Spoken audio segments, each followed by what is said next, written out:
Баршаңызға сәлем, сіздермен несібелі. Бүгін мен сіздерге бір ғана жұмыртқадан миксиясыз жасалатын және өлшемді қажет етпейтін, бар болғаны бір кеседен салып шықсаңыздар, осындай керемет, дәмді әрі жұмсақ кекс жасаудың рецептісімен бөлісетін боламын. Міндетті түрде видеоның соңына дейін қарап, менің каналыма тіркеліп, қоңырауша белгісін басуды ұмытпаңыздар, достар.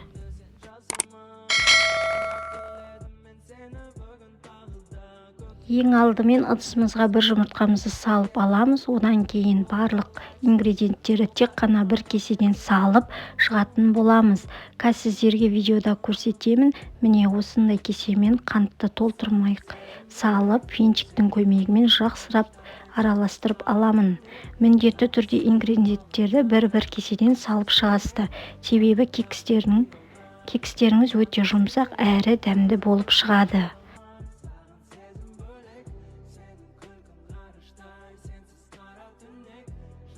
Жақсылап араластырып болғаннан кейін бір кесе сүтімізді қосамыз да қайтадан жақсылап араластыратын боламын.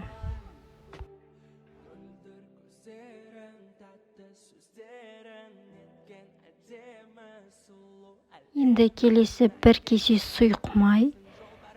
Көрдіңіздер кесемнің өлшемін. Бұны да жақсылап араластырып аламыз.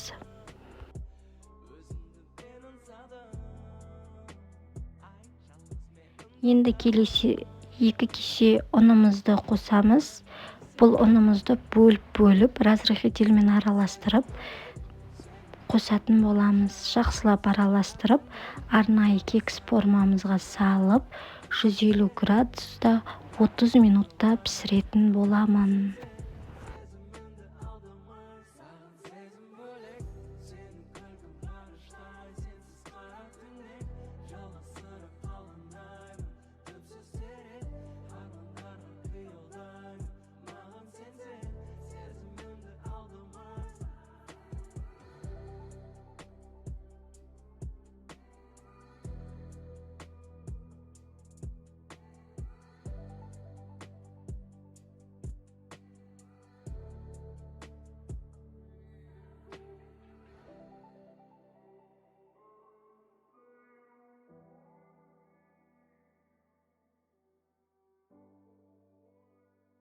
Кекстің ішіне мен осындай шоколадтарды қостым.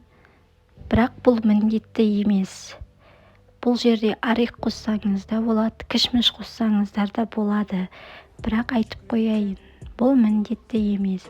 Өз қалауыңызша не қоссаңыздар да болады.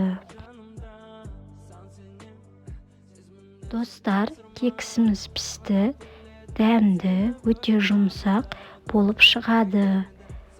Видеоның соңына дейін қарағандарыңызға рахмет. Ас болсын. Маған тіркеліп, мені қолдап жүріңіздер. Сіздермен несібелі.